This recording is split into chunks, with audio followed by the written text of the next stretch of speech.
swear I saw the black phone on opening night. Anyway, here's my review. The Black Phone is about John Finney. Sorry, just Finney. Finney's his first name. And he's 13. So, during the 1970s, there was a series of kidnappings, and we get the first-hand experience in this horror movie. Finney's only chance of escaping his captor's basement is through a detached antique phone that gets calls from the previously killed children. Originally, a short story from the book called 20th Century Ghost, I was interested to see what they were going to do with the Black Phone. I mean, the story is only 20 pages. How truthful would it stay? Will there be any nods or Easter eggs to the other short stories? No, there wasn't. Not that I could see. I was kind of upset. There's definitely some times where it would have been like, hey, here's a little nod. But there wasn't. It was kind of weird.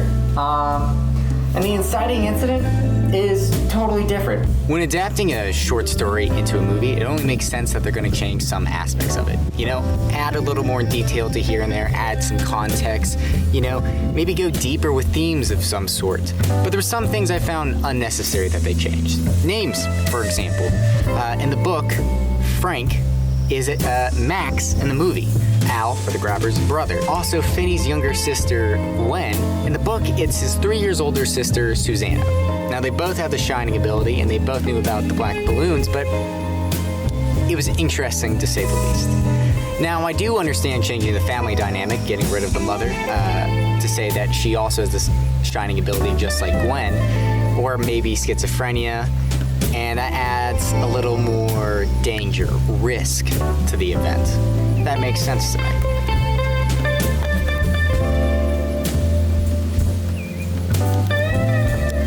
Wait, hold on just a minute. Oh, God, can you help me?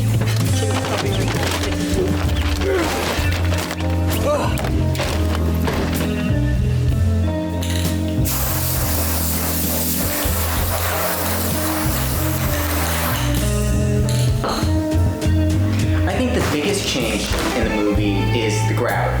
Because in the book, he's this disgustingly fat, bald man from Hawaii. And what Hawke does with his performance is, and not only just with the character, but with the dialogue. And by the way, with the exception of the Inciting Incident, his dialogue is word for word by the book. It's breathtaking. He's just so insanely creepy, and he's always a little bit off the rocker, but he always has a foot in realism. He feels totally real. And I'm so glad Scott Derrickson, the director, wanted to do another collaboration with him again, because he was perfect. He doesn't even need the cool mask. He just needs that insane glint in his eye. And I think this is a perfect example of how, when you're adapting a book, it doesn't need to be true letter by letter. Honestly, this version of The Grabber was better off than doing the book's version.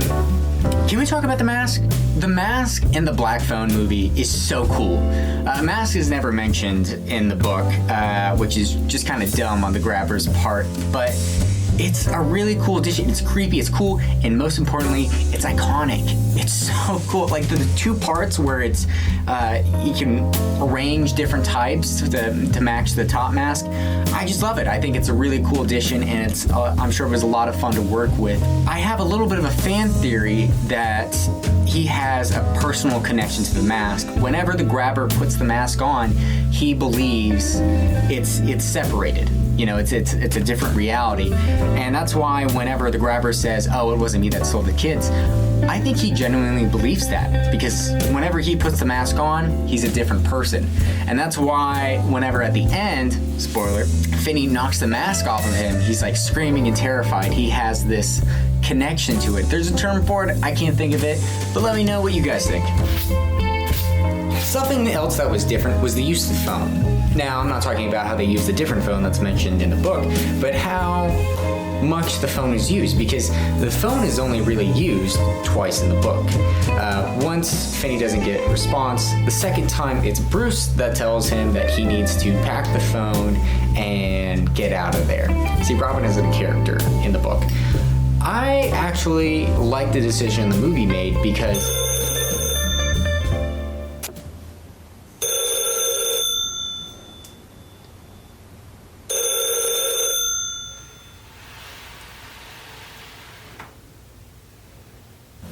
the movie decides to add more victims than the book. And the victims are bigger, older, and a whole lot tougher than Finney, which adds a more deeper fear within Finney and the audience. I also like the use of trying different ways of escape, seeing how they didn't work, and Finney's attempt to use it, and how they all come together to get this one goal of, if they can't save their own lives, well, maybe they can save this kid.